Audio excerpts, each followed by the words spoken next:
যে কোনো সময় ও আমাকে মেরে ফেলতে পারে। এর জন্য আপনাদেরকে সাক্ষী রেখে গেলাম, আপনাদেরকে জানিয়ে গেলাম। আসসালামু আলাইকুম। আপনারা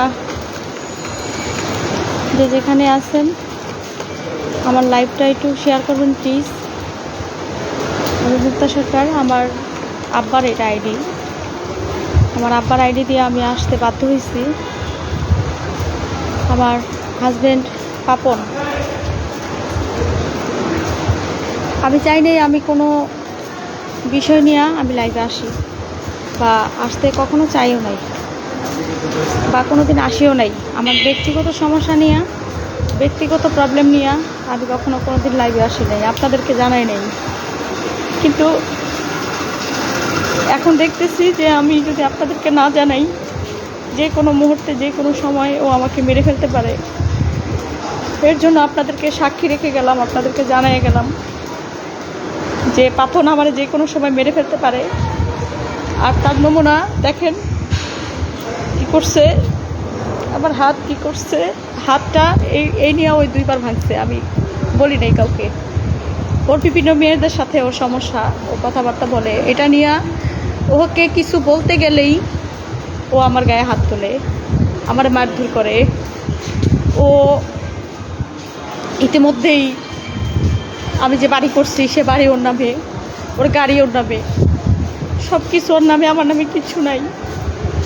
আমার বাবা মাকে টাকা দিতে গেল ওর সমস্যা। সবচেয়ে বড় ব্যাপার হলো যে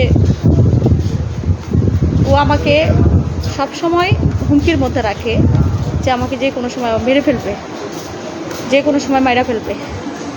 বিভিন্ন সময় আমার মারছে, আমি কাউকে কোনো দিন বলি নাই। অনেকে বলতে পারেন যে এগুলো লাইভে এসে বলার দরকার কি, এটা আপনাদের ব্যক্তিগত ব্যাপার। লাইভে এসে বললাম এর জন্য, আমার তো কেউ নাই, বাবা মা আছে ঠিক আছে। আমার বাবা একজন সৎ সহজ সরল মানুষ, শিল্পীরা সবাই জানে। কিন্তু আমার বাবা এইটা নিয়ে প্রতিবাদ করতে পারবে না। ওর যে পাওয়ার আর ওর যে মানুষ, মানে ওর পক্ষে আছে, ও যা বলবে তাই বিশ্বাস করবে। আমি একজন শিল্পী মেয়ে, আমার কথা হয়তো শিল্পীরা ছাড়া বাইরের মানুষ কম বিশ্বাস করতে পারে। আজকে ও আমাকে মেরে, আমি পুলিশের সাহায্যে আমি সেখান থেকে ছুটে, আমার হাত ভেঙে ফেলছে, আমার আঙ্গুল ভেঙে ফেলছে, আমি সেখান থেকে পুলিশের সাহায্যে ছুটে আমি হসপিটালে আসছি। আমি আপনাদের সাহায্য চাই, আপনারা আমাকে সাহায্য করবেন। যে কোনো সময় আমাকে মেরে ফেলতে পারে। আমার মোবাইল, আমার আইডি, আমি কিছুই জানি না। আমার পেজ ওর নামে করে নিয়েছে কখন, আমি কিছু জানি না। আমার আইডি, সেটার পাসওয়ার্ডও জানে।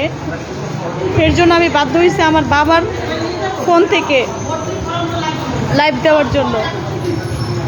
আমার আব্বা পুলিশের সহায়তা নিয়ে আমার আব্বা আমাকে হসপিটালে নিয়ে আসছে। আমার সব কিছু রেখে দিচ্ছে, আমার কিচ্ছু নাই।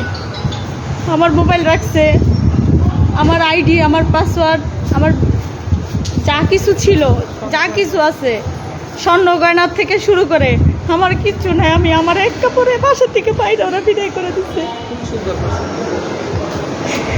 আমি আপনাদের কাছে বিচার চাই। আপনারা কি বিচার করবেন আমি জানি না, আপনারা শুধু আমার সাথে থাকবেন। ও সব সময় আমার টর্চার করে, সব সময় আমার মারে। আমি জানি এই লাইভ দেখার পরে ও মিথ্যা কথা বলবে, মানুষের কাছে মিথ্যাই করবে।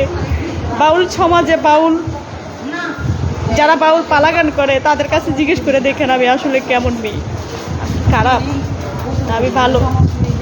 আমি চাই রে কখন আমার ব্যক্তিগত লাইফ নিয়ে, আমার ব্যক্তিগত সমস্যা নিয়ে আপনাদের সামনে আসতে, কিন্তু আজকে আমি অপারক, আমি অসহায়, আমার কেউ নেই। আমাকে যে কোনো সময় মেরে ফেলতে পারে।